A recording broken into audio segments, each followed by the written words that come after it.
So first of all, I just want to welcome all of you and thank you for joining us this evening. My name is Monica Ellis. I am the Executive Director of Lifetime Engagement here at WPI, and really excited to have you all here with us. Before we get into our program, I do want to do a few housekeeping announcements. First of all, I want to make sure everyone is aware that we are recording the session this evening. We want to make sure that you all have the opportunity to view it again, or for those folks who may have missed it tonight, that they can go back and view the event after the fact. This event is being formatted as a webinar, so therefore the guests will all be muted and all of your videos will be off. You won't have the ability to unmute yourself or put your camera on, but if you do have questions throughout the program that you would like us to ask during the Q&A, you can post that during the question and answer function here in Zoom. You should see a Q&A box down at the bottom of your screen as part of the Zoom toolbar. So please feel free to post questions there if you have any. In the top right corner of your screen, you do also have the option of changing your view perspective. For tonight's program, we recommend the speaker view so that you have the slides and speaker side by side. If you do that, you then also have the opportunity to change the ratio if you want to adjust the divider line back and forth, if you want to change the proportion of the size of the slides to the speaker, so that you can optimize the viewing for whatever works best for you. I want to thank all of our guests for tuning in tonight. As I mentioned, we've got people from all over and from a number of different states. We have people from Arizona, California, Florida and Georgia, Texas, Wisconsin, Hawaii, and of course, many from Massachusetts. And those are just to name a few. So we're really delighted to have you all here. It's great to have so many people be able to participate here with us. This evening's program is part of our Ask Me Anything series of events, which we kicked off back in September. If you were not able to see any of the other Ask Me Anything programs about 5G technology, climate change, or the science of stress, you can find them online in our virtual events library, along with videos from some of our other virtual events. We're putting a link to that library in the chat for you so that you can easily find it. It's a great way to catch up on some of those programs if you haven't had a chance to see them before. For tonight's program, we are excited to have Elizabeth Long-Lingo here with us, and she will be tonight's speaker, so we're happy to have her. I'd like to introduce her now. Elizabeth Long-Lingo is an expert in innovative leadership, creative enterprise, and negotiations, is an assistant professor in WPI's acclaimed Foisey School of Business. Over the past 20 years, Elizabeth's research, teaching, and consulting has focused on the question, what enables entrepreneurs, innovative leaders, change makers, and creative producers to most effectively advance novel ideas from concept to implementation? As an ethnographer of work and organizations, Elizabeth is especially interested in the situated and lived experiences of everyday work and inductively analyzes qualitative data to build new theory and unexpected insights. Her research has been published in top-tier journals, including the Journal of Management Studies, Harvard Business Review, the Chronicle of Higher Education, and featured in publications like the New York Times, Forbes, and Fortune, as well as on BBC Global News. She's a co-PI on 2 National Science Foundation advanced grants as well. Elizabeth holds a PhD in organizational behavior from the Harvard Business School, a master's in sociology from Harvard University, and a bachelor's in finance from UMass Amherst. With that, I'm delighted to introduce Elizabeth, and we'll be turning the program over to her. All right, Monica, thank you so much for that warm welcome, and to the entire Alumni Relations team for helping to put all this together. I'm going to bring up my slides here. All right. So welcome.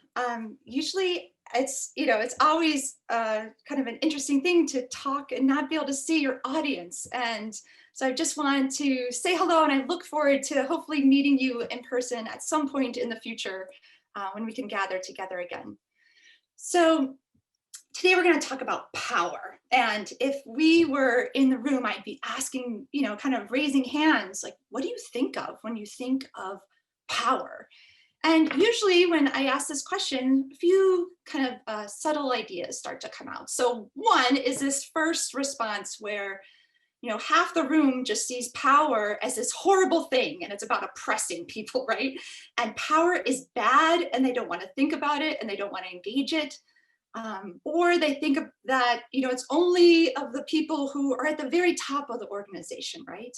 The people of the prestige, they're the presidents, they're the CEOs, they're the only people who can, utilize power.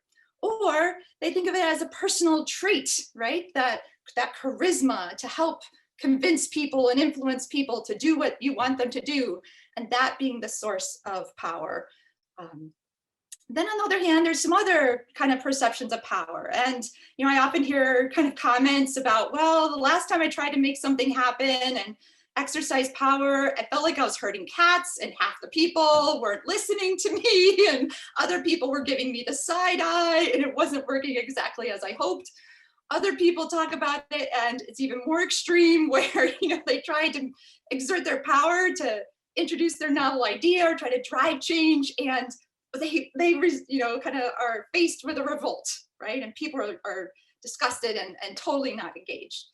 And the other thing I hear from people is that they feel often stuck in this web of power and politics in their organizations, whether they have a difficult boss that they're working with, or they've been trying to advance something and they just can't seem to figure out how to get past the resistors and the blockers, and they just feel stuck. And so, dedicating my life to truly trying to understand and help leaders think about power in a different way so they don't get stuck. And I have recently, in this past year, published an article with my wonderful mentor, Kathleen McGinn at Harvard Business School, that was published in Harvard Business Review around a new prescription for power. And that's what I want to talk to you about today. And the idea of power, not as power over, but power with. And this idea of thinking about power in this different way, that's spending less time exerting control and power over people and more time mobilizing energy and passion and commitment through perhaps some surprising approaches that I'll talk about over the course of our talk. So for me, I feel like this new prescription for power is especially important when you're leading from the middle, right? So we need, we don't have the typical claims to authority. We might be leading experts who are our peers. And then, we might be working beyond silos. So we don't have that command and control. We're trying to elicit commitment and ideas and passion from people who are torn in all different directions and have different perceptions about what quality and success are. Or if if you are someone who's younger and doesn't have the typical claims to expertise or status, or an underrepresented minority or woman who might have difficulty exercising power because of some of the gendered and biased responses that result often in our workplace. And then, of course, it's ever more important when we're trying to negotiate and advance change, right? And of course, we're faced with this resistance, this sense of we've always done it this way. And it's in these cases when the path forward is unclear, when we don't have clear authority over those involved, when we're trying to help other people move forward, break out of the way they're doing it and move forward to something new, that this new prescription for power is particularly salient. So we're drawing from decades of research on how leaders negotiate change and advance novel ideas. And I'm just excited to kind of share with you this framework that we've developed and that I use in my teaching and coaching, and it's based on both of our research. So our model is that we want to think about power in terms of its situational nature, in terms of its relational nature, and in terms of its dynamic nature. And that power, if we can leverage these three different kind of types of power and qualities of power together, that's where we can be most effective, especially when we don't have full control, we don't have full authority, we're trying to advance change. Being sophisticated and understanding the nuances of these different forms of power will make you just more able to advance what you're trying to achieve. So let's think about this situational for a moment. So typically when people think about power, they think about my status, the number of degrees I have, whether I'm charismatic, all these kind of personal characteristics, and they focus on that. And what we want you to think about is that power is actually situational. And the first thing that you want to do is to think expansively about the change you seek and the passion that you personally draw from. So surprisingly, a lot of people think that they're pitching their ideas, they're pushing their ideas, and they might not have a lot of connection to that thing that they're trying to push forward. So what we always invite leaders to do is to start to kind of just do some initial reflection. Why is this important? Why do you care about it? Why is this important to your, to society, to you, to your organization, to the people we represent? And start to tell that story to yourself and to others around why it matters. So tapping into that passion. So for example, when before coming to WPI, I led a $15 million endowed program around creativity and innovation at Vanderbilt University. And I was the founding director. And you would think that everyone would be super excited about creativity and innovation in higher ed, right? It's like, wow, this is the future. This is where we're at. But there were so many people who were resistant and who didn't quite understand it. And so I really thought carefully about, why is this important to me? Why is fostering creativity and innovation important? And what I realized is that as I navigate and look at higher ed, a lot of times people just feel, or in organizations in general, people aren't sparked. They're not pursuing their passions. And if I could kind of tap into this idea of creativity and catalyzing innovation as a potential for reimagining higher ed, wow, there's some real potential there. And with that nugget, that sense of passion and purpose for myself, I slowly started to go around to different people in the organization and started saying, hey, do you care about that too? So we moved away from just creativity and innovation as a whole and as a project to something we care deeply about. And I was able to garner people from across the entire university who cared about that similar problem and purpose. The other thing you need to do is kind of understand your overall context. So, when we're psyched about an idea and we're trying to get other people on board, we're just oftentimes just laser beam focused on that idea and how we're going to try to pitch it to people and get people on board. And I always invite people to step back and get that holistic view and really understand your context. Understand what's the history around this particular change or idea that you're trying to put forward. Why hasn't it been done already if it's such an awesome idea, right? What's the kind of change context, if you will? Are people exhausted? Are people ready to go? Does this idea, this passion, this purpose that you have, does it fit in with what your organization is about? So understanding fit, understanding what the context is incredibly important. The other thing that I think is a first order approach is to engage in empathic inquiry. So oftentimes when we think about, kind of advancing our ideas, exerting power, it's all about just pushing, right? Pushing our ideas out, trying to figure out how we can convince other people, how we can kind of move our ideas forward. And what it doesn't do is it doesn't invite people in. And what I encourage and often just results in total failure, whether passive or overt blocking of the idea. Instead, what we have found to be more powerful is to kind of step back and engage in what I call empathic inquiry. And it's not just asking people questions, it's really trying to understand why this is important to the person and why they care about it and what their history and their stories around whatever the issue is that you're wrestling with. Could be that they're the person who tried to advance a change around this earlier, and they'll have some really important nuggets that you need to understand as you're crafting your ideas and how you talk about this topic and issue with other people in the organization. Starting with empathic inquiry is incredibly important too, because it allows you to get a sense of the roadblocks that are out there, right? The red flags, the trying to understand who might be potential blockers or why people might be resistant to change. So this engaging in empathic inquiry as a first order tactic is so important. One of the things I just want to observe and just note is that engaging in empathic inquiry doesn't feel like the most direct approach. So what I've found working with WPI grads, especially, and WPI students, everyone is so focused on the task and everyone's driven to get the job and go for the goal and get the problem solved. And they're like, why would I engage in empathic inquiry and talk to people first? I know what the problem is and I know what to do. I'm like, hold on. And there's some ambiguity involved in engaging in empathic inquiry, right? Because we have to be open to not knowing. We have to be open to listening to other people and having our idea change as we engage other people with their insights, their perspectives, their passions. And so this is something that, for me, if I can encourage you to do anything, starting with empathic inquiry and letting that breathe a little bit, that sense of what the problems is just spot on, especially for STEM leaders.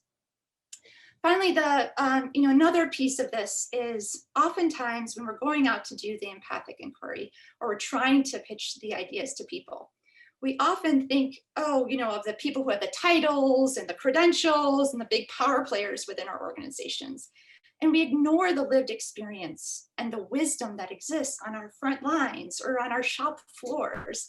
And actually, those people have incredible insights and ideas.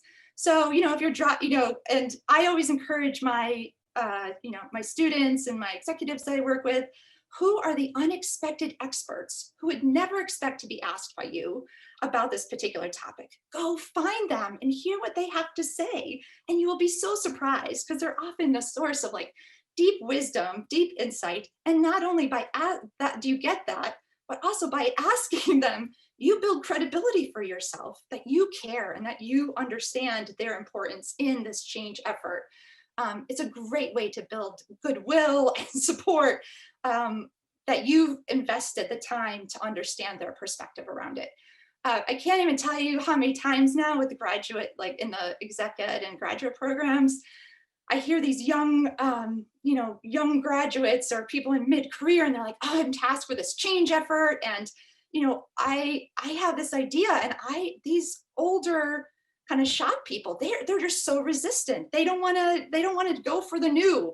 They just want to stick in the mud. And I try to shift that whole philosophy that no, that age and that experience is actually wisdom. And, let's try to figure out how we engage that in the problem defining and in the solution so that we can actually tap that.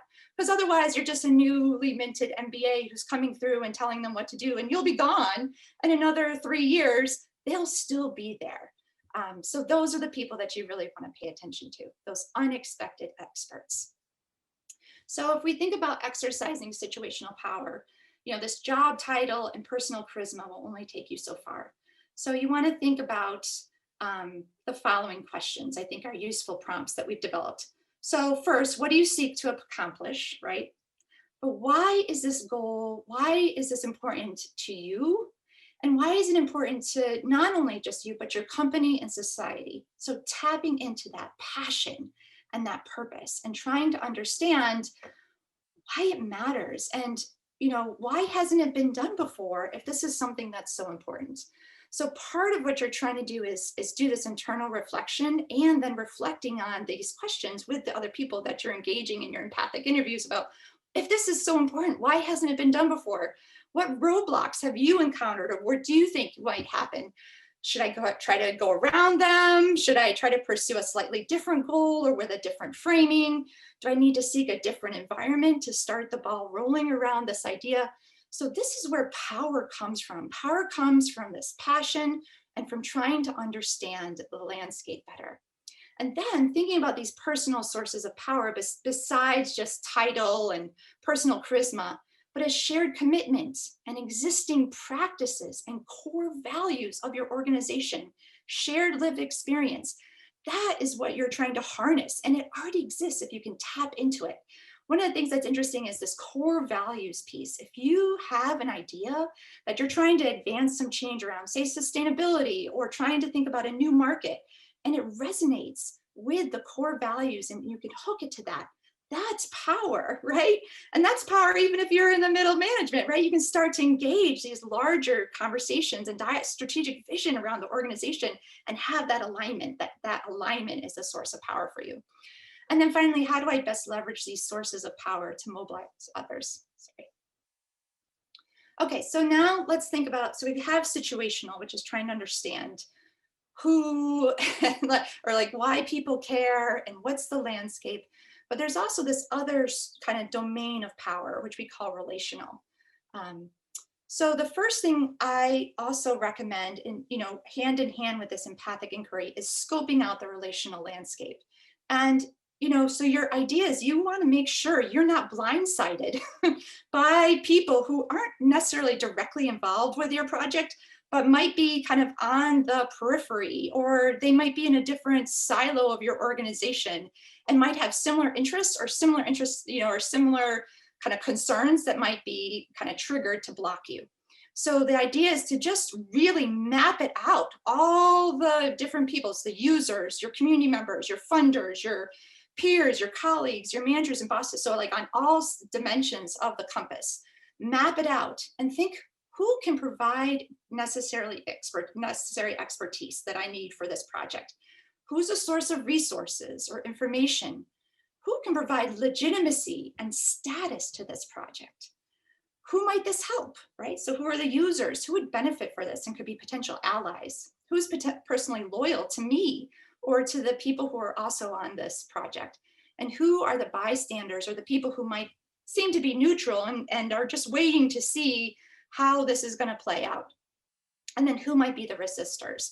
And we use these empathic interviews to try to understand the why behind people's different, like, why would this be of help to you? Why do you care about this? Why might you resist this? Why is this a problem for you? By teasing out the whys, you're going to get rich insight that's going to help you understand this relational landscape. The other thing that's really interesting as well, and this goes back to this idea of power as power over and kind of pitch, this, everyone just comes in and they just want to pitch their ideas. Like, how am I going to try to sell this idea to my stakeholders, Professor Lingo? I say, okay, hold on, let's walk it back. As you do your stakeholder mapping, you want to think about who are you dependent on for key resources? And are they allies? Are they resistors? Who could you help out or ally with to help engage them in managing your dependencies? One of the things that you want to think about is if you are dependent on someone or some division in the organization and you don't have a connection there, it might be useful to start to develop connections and shared interests with those other silos and bridge the divide so that you can engage and kind of reduce that dependency and start thinking about how you can engage as equals in an exchange of value or support across the organization. Okay, so let's go to the next slide. So now the next thing is to choreograph relational dynamics. And this is the one that's the most interesting to me. So I did a lot of work and focused on music producers and directors working in the creative industries. And what was fascinating, they're working in high ambiguity environments where there's lots of subjective ideas about what quality is. They're working with the top experts in the field, and they're working with incredibly powerful record labels and marketing groups that they have no control over. And so these producers are masters of choreographing relational dynamics and figuring out how to bring people together strategically to kind of play them off of each other. And so these relational dynamics and this ability to choreograph like how people come together or when you keep them apart actually is this very potent source of power for all of you if you can start to map it out and think about it. So for example, a classic example of how these producers worked this when they had no power over these key stakeholders is when they're trying to pitch the artists to the record labels. What they do is they very carefully curate when this happens. So they get the best venue, they get as many fans as possible in the venue so that the place can just go unglued when, the artist hits the stage.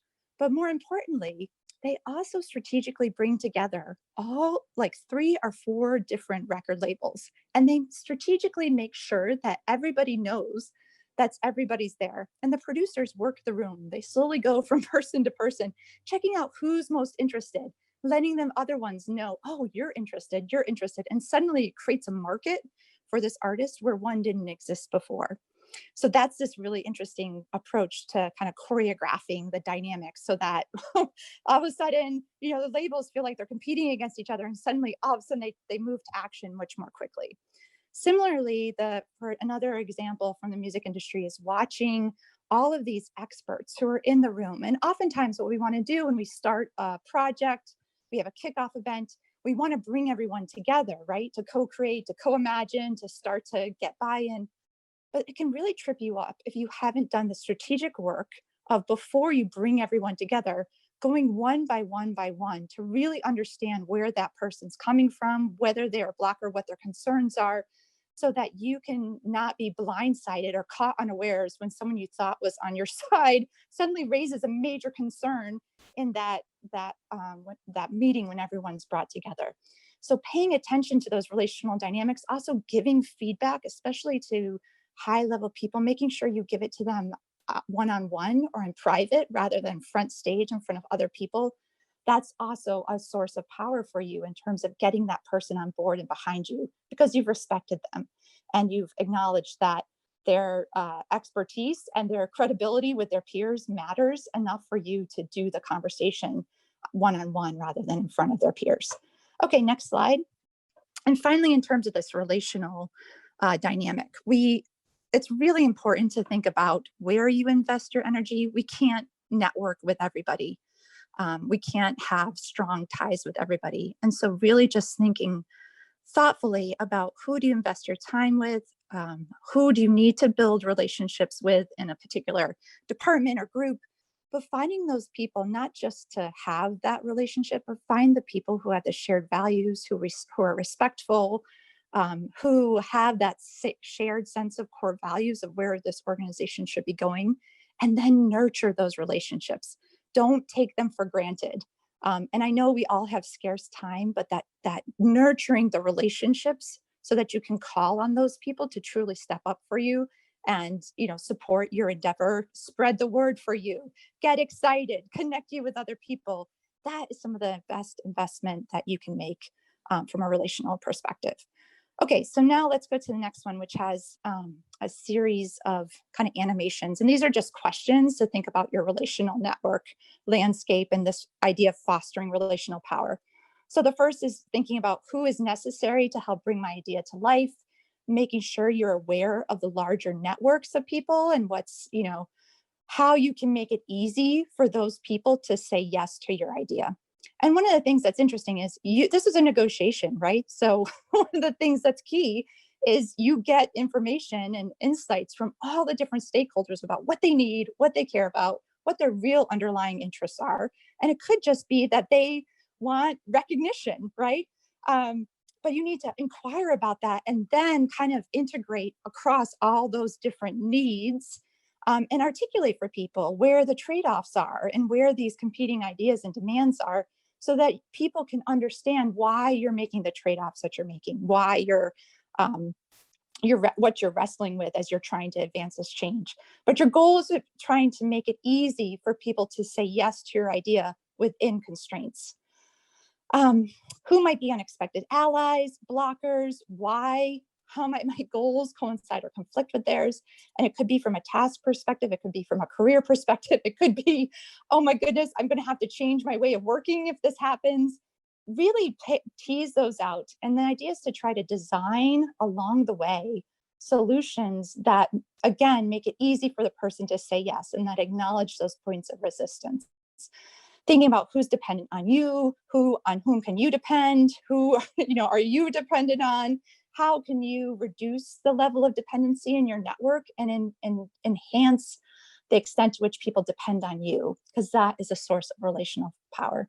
And then finally, this idea of how do I strategically bring people together or keep them apart.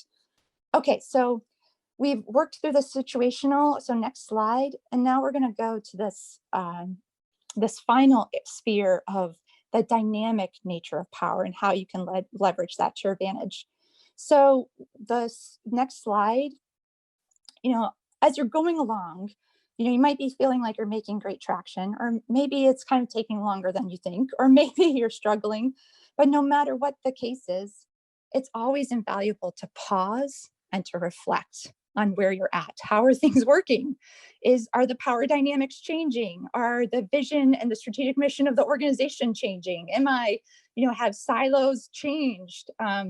And all, this idea of like, once you get on a path, that's the sole path isn't realistic, and isn't, it's kind of undermining your power. It's this agility and this ability to like reflect and say, okay, do I need to change? Or even just reframing how you talk about things or who you talk to. That pivoting, that adjusting along the way is a source of power that most people do not take advantage of. Next slide is on experiments.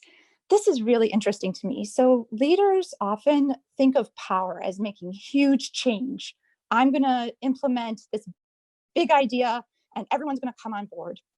And what I've actually found in my research and consulting is that using experiments to your advantage is an incredible source of power, because you have all of these people who might be resistant or like, I don't think that'll ever work.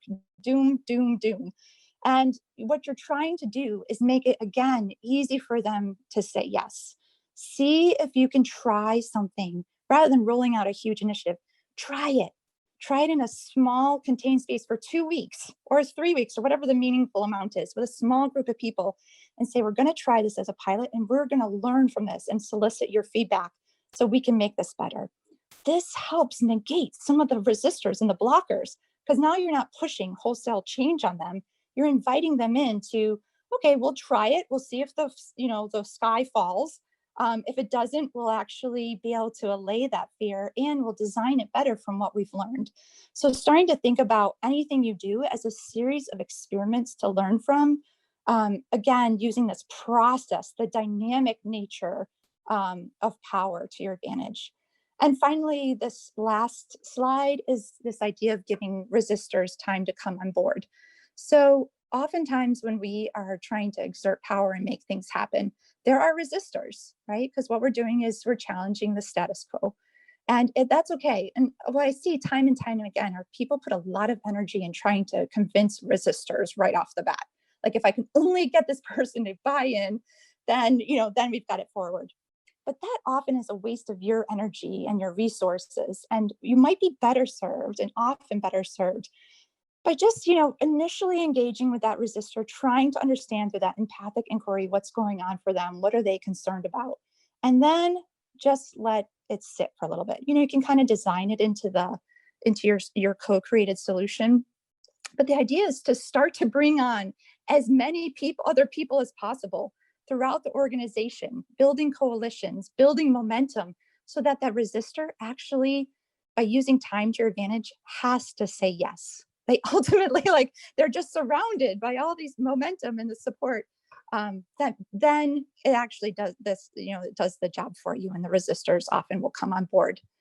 You need to think about sequencing and how you do that. But that's a really key thing for most leaders is don't waste all your time on the resistors. Acknowledge them, engage them a little bit, and then move on to the people who get it and who are excited and who are going to help build momentum around your idea.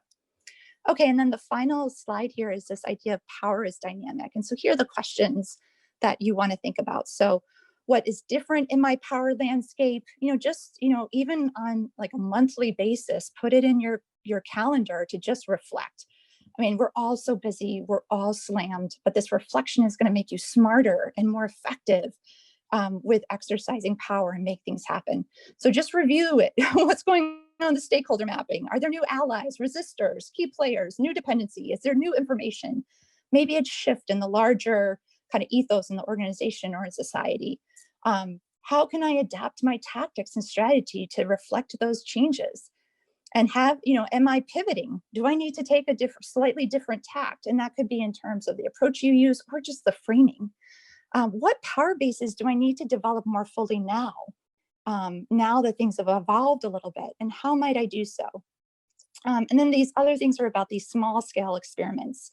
The scale is really important. The smaller you can get it where it's meaningful and you can actually learn something, that there's power in that. And then you have a proof of concept that you can go back to people and say, look, it worked here. Let's try to expand it a little bit more, maybe for 4 weeks now instead of 2, or we'll expand it to another division. and see how that can help you overcome resistance. And then finally, how can I do things over time to make it, what things can I do now that make it easier for others to say yes in the future? And so those are just the general introduction. And I thank you for your time and your patience as I figured out my internet chaos. And I would like to just advance it to this last slide of the new prescription for power. Yeah, great. And I guess now's time we could hopefully have some time for a question, perhaps. Absolutely. Thank you so much, Elizabeth. We have loved having you here, and we do have time for a few questions. I know we had a couple of questions that were submitted in advance, as well as some that have been sent to us during the program. So I'm going to just dive right in with some questions if you're ready for them. Sure. So one question that we received is, people were curious about your view of the matrix structure in organizations that has become quite popular. This particular person wrote in that they found that often that it can cause more confusion in organizations.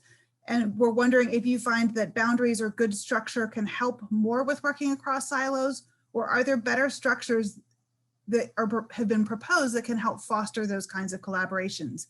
And the context is that this is someone who's an entrepreneur and contractor and has to function within many different structures. Right. So, for me, I would probably move away from structure and think about the relational dynamics, and thinking about, as you're trying to navigate across all these different reporting relationships and ways of thinking and different priorities, that as a, entrepreneur who's navigating across that, thinking of it as a network, really spending the time to try to understand the interests, the goals, the philosophy, the approach of those different silos, or the different slices of the matrix organization that they have to operate in, because that knowledge is going to provide them deep understanding, or deep insight into the trade-offs in the organization, what people need in terms of different leaders, in terms of feedback, in terms of checking in with different people, with what measures of success are that might differ across the different people that they have to report to in this matrix organization. So teasing that out in terms of just these, I would recommend doing it as a one-on-one with key actors in the organization, and use that relational power to your advantage as we have to navigate these more complex, ambiguous structures. Asking why and doing this empathic inquiry is kind of the key to success. Fantastic tips. Thank you. Another question we received is, and I think this sort of gets in on a lot of it, and probably is a good follow-up on that, is someone who's a division leader and is being tasked with leading an organization-wide change, and so asking if there's any things that you would advise them to avoid as they start on that effort. It's kind of the opposite side of the question. Right, like what would you avoid? So, I think especially if you're in the middle, right, or you don't have that CEO claim to authority, or even if you do, being humble about trying to elicit an array of experts and non-expected experts' opinions and ideas, and inviting people in to co-create with you, that is going to provide you with initial buy-in, new insights, and a wellspring of support for your ideas. I think the people who go in and try to pitch the idea, and it's all about, this traditional view of leadership as this directive leader, I'm going to just tell you what to do and you're going to do it, or, this idea of power over, it simply doesn't work as effectively if we're not mobilizing and energizing people's commitment and passion and purpose, and sense of, okay, I see the bigger picture. I understand why this belongs, why we are doing this, and how I can contribute, and how my insights are respected and valued as part of this process. The other thing that I think is really, really important is transparency. I think being really straightforward about how change is hard, and it requires, different perspective, navigating different perspectives. And there might be a lot of unknowns about what success is going to look like, or competing ideas. And when we're advancing something new, we often don't even know what it's going to look like yet. And so helping everyone understand that this is a journey we're on that's it's likely going to be bumpy, and that we're going to prepare for those bumps, and that's the natural course of change and kind of innovation processes. They're not linear. So just even giving people that process framing and then being very transparent along the way about what's happening. Because I think a lot of times leaders, as soon as they start to run into any trouble, they clam up. And that's exactly when people start generating rumors or worst case scenarios, or, starts losing momentum. So checking in and just say, it's all going okay overall, but we're running into this, or this dimension, and just communicating with people and being transparent about process is key. Fantastic. So great question. Yeah.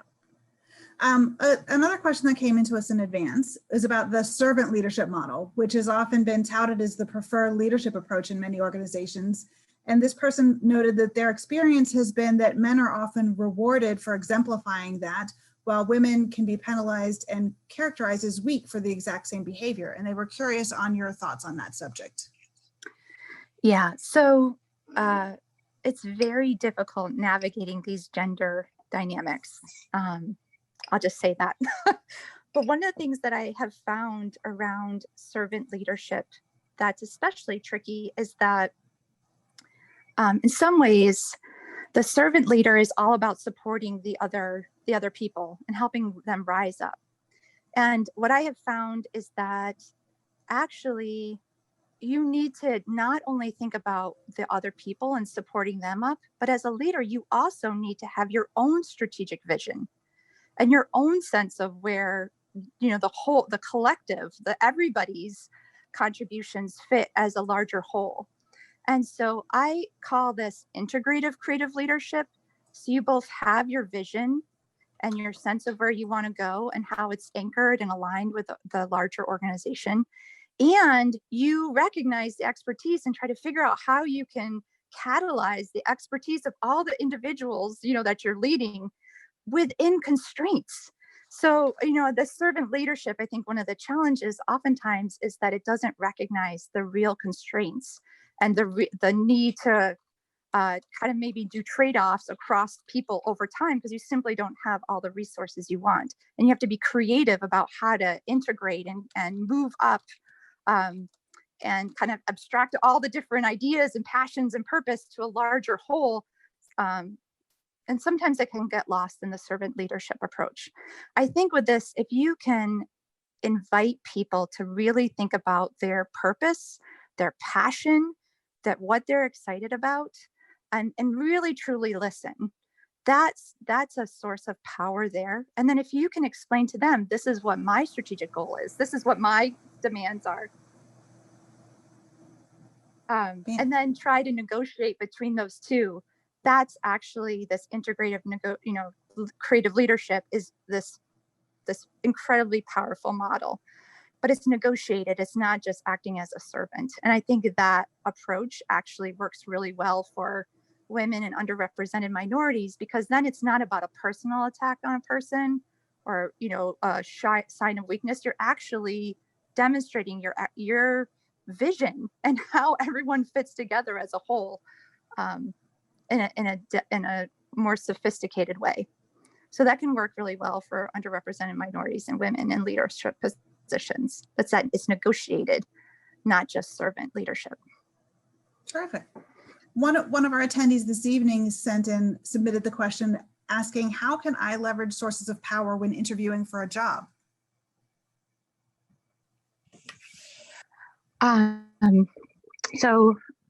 So that's a whole class I teach on negotiations. No.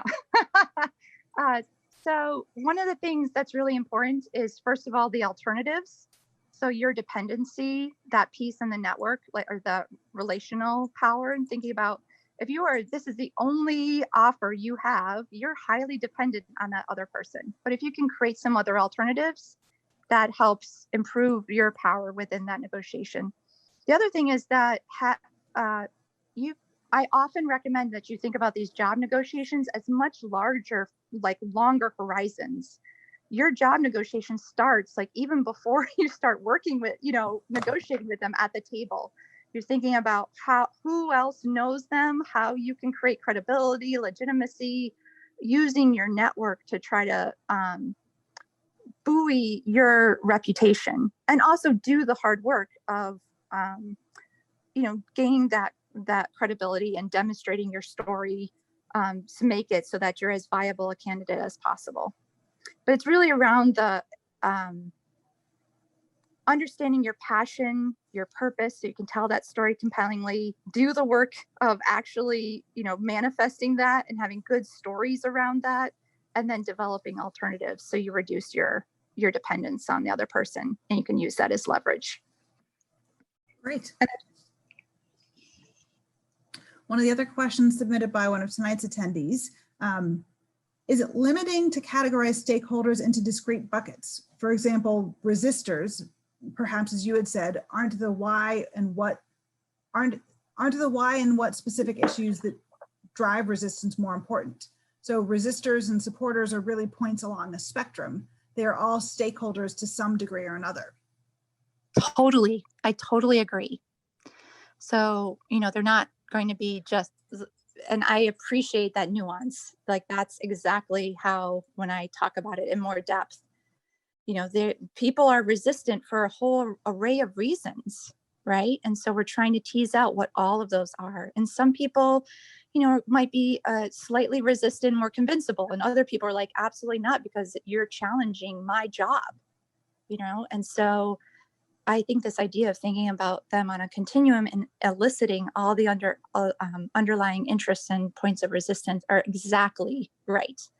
And then the other thing I would just say is, we have working ideas about whether people are allies, resistors, neutrals. And what ends up happening is, when you start to go out and do your empathic inquiry, you actually realize that some of the people you assumed were allies actually have lots of meaningful points of resistance that you have to address, right?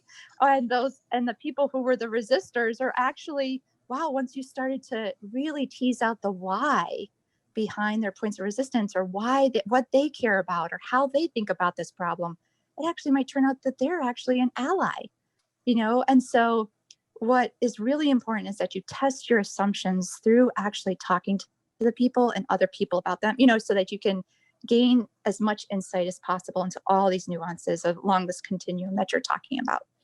Absolutely. Fantastic.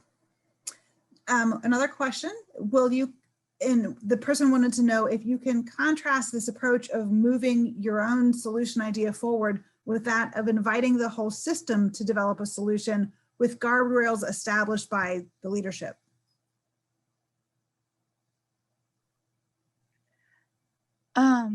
So I think, if I understand this idea is like co-creating, but then there's also constraints, right? And so yeah, I think, yeah, so I think it's the, yeah. Go ahead. And, this whole idea of eliciting points of resistance or eliciting constraints, absolutely. We want constraints are good. This is not about unbridled, we can start with this, co-creation. Oh, this would be great. Like, let's do this. What if we could do this? But we always have to be anchored in the financial and technological and organizational reality, right? And I do think sometimes having those guardrails, as we know, create like sometimes open-ended questions or open-ended kind of generative processes benefit from those constraints. And so the guardrails, especially if they are sufficiently they're not fully specified, or you know what I mean? You don't want to like have the guardrails be so specific that it blocks all the co-creation, right? It's that balance of getting the guardrails specified, but also loose enough so that people can actually co-create with them. But I think the guardrails are absolutely necessary. And sometimes I refer to them as design principles sometimes when I think about it. Like, I think about, we're going to design a solution, it's going to be sustainable. It's not going to do harm to different groups. And it's going to involve, for example, it has to have this core value about equity or inclusion, right? Like, those are my 3 design principles. And we're going to use that as the guardrails, if you will.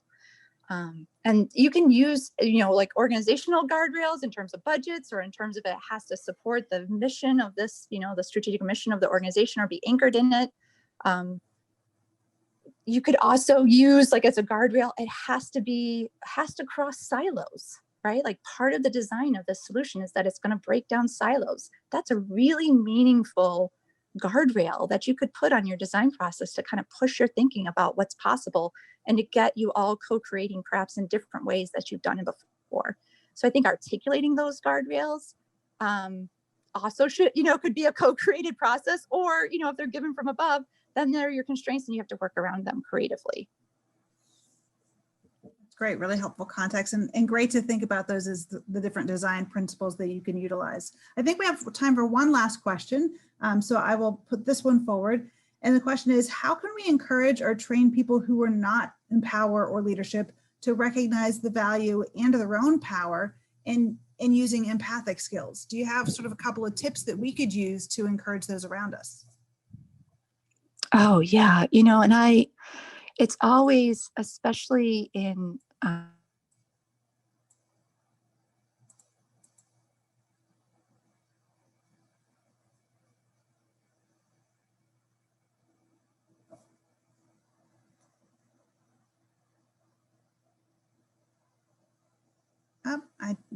I don't. One of the best things you could do is actually just start inviting team members to start, interviewing each other about, what are their strengths? What are their, what would they love to work on? What are their passion projects at work? Or how would they like to grow? And actually start helping them develop that capacity for empathic inquiry. It's a different set of questions. It's not, you're not asking yes, no questions that can be answered in one word, or no or yes. That's not the question that's going to give you the stories. But, having people like, oh, tell me about something you're excited about, or that you are interested in doing, or a problem you're having, you think that would be great to solve in our group or our work environment. You could have a session. Like I lead these kinds of sessions all the time to help kickstart change efforts, or like when I was doing consulting in higher ed, I would have, faculty or students or staff interview each other about projects they were excited about or problems they wanted to address. And I'd have them empathically interview each other just one-on-one. Why do you care about this? What's the origin story? Why is this important to you? And it was really interesting, those stories, and designing, starting to appreciate people's passion and the why behind their, like, what they care about. That was a huge aha for all those people. Sorry to use the term aha, but like, they're literally like, wow, I had no idea. And now I understand. And I see that this person that I thought was, not as, in line with me, they have similar values to me in a deep way. And we can actually, like, what you care about, I care about, and we could work together on it. And that's not always the case. But then people are also surprised about how they can, through empathic inquiry and like actually just starting to talk to other people about the projects they care about. Sometimes there's this issue where you're thinking, oh, this person is, and in my classes, it's always a mix of students from all different disciplines and backgrounds. And so, I'll have someone who, might be a psych major, or someone who's a writing major, in the undergrad level, talking to someone who's a physics major about a problem. And they're like, oh, I don't think I'm going to be able to understand it or empathically inquire or generate ideas around it. But the process works, like, by asking people to talk about what they care about and why.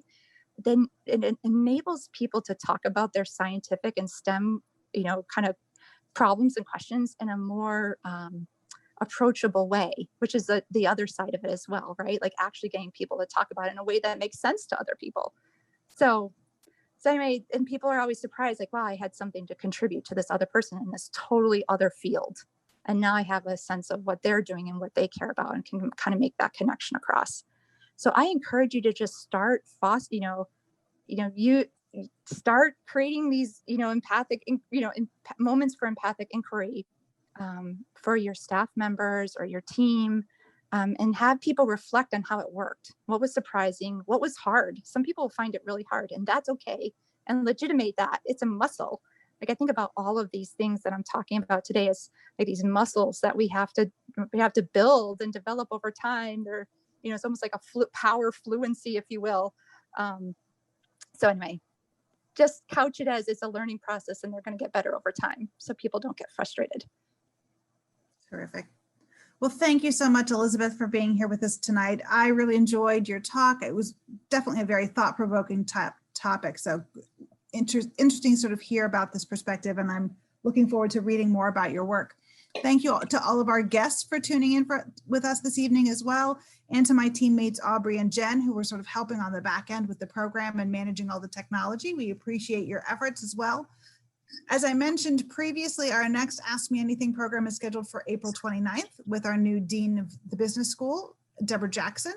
I also wanted to share with all of you an event that may be of interest next week, our 2020 President's IQP Awards, which is scheduled for Friday of next week. And we just dropped the link to that in the chat as well for those who are interested. Finally, just a reminder for those of you who want to connect with WPI, I talked about some of our social media channels before, but also want to encourage you all to take a look at Tech Connect, which is a great networking tool. And we have a link of information for that for you as well. Thank you again all for being here, for your patience with our technical challenges throughout the program. We really appreciate your participation and look forward to seeing you during a future program. Thank you.